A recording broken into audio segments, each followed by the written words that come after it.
watching the season 2 finale of Wizards Beyond Waverly Place, something big felt off. Like maybe this finale came out of nowhere?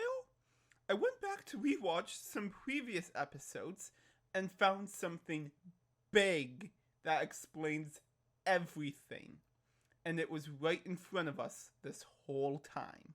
I think it goes, Disney originally wanted a limited sequel series to Wizards of Waverly Place.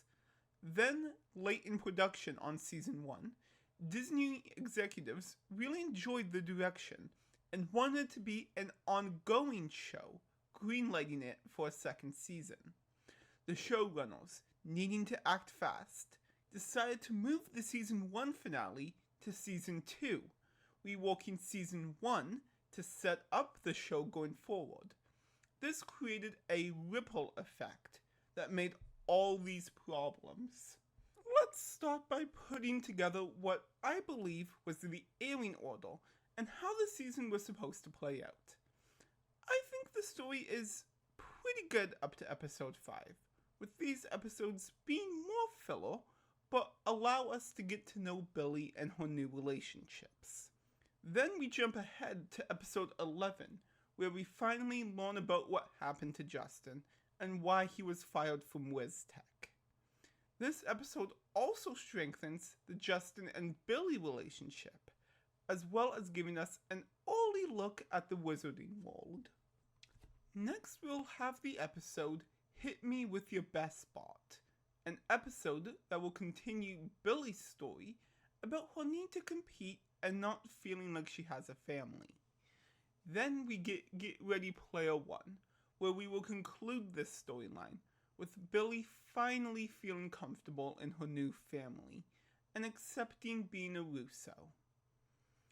Abracadabra will be the ending of the Winter and Billy friendship storyline and would give us a full introduction to the wizarding world.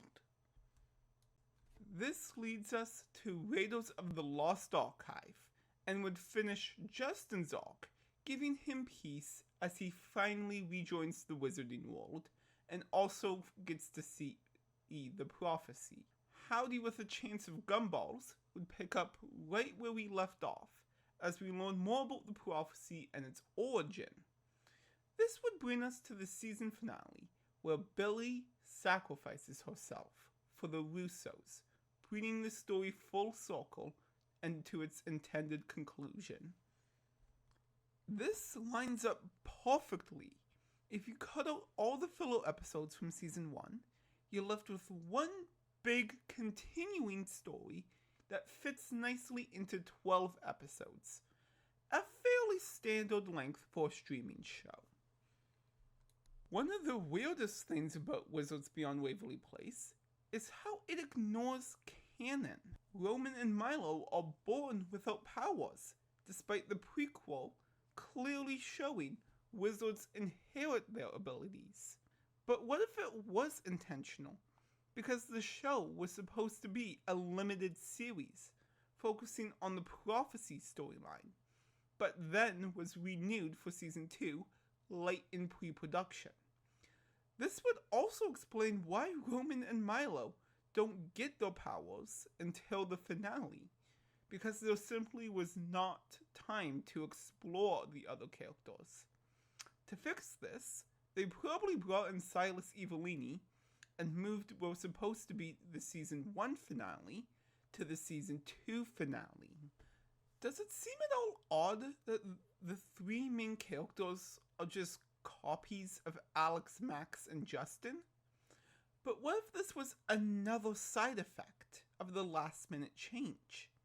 Well, each character had less screen time, and instead of introducing 3 new main characters, the showrunner may have decided to sideline Roman and Milo, and instead have the story revolve around Justin and Billy. A semi-justifiable reason why Justin became more sidelined in season 2, having less of an arc. Another problem with the show was that I felt character arcs were fairly shallow and surface level. But when viewed through this lens, it makes sense. they simply did not have time to go deep with characters and stories, with most of those scenes instead going to set up the finale reveals in the season 1 ending. With all that being said, this finale actually makes me really excited for potential season 3, where all these problems will disappear and the show will finally have a fresh start,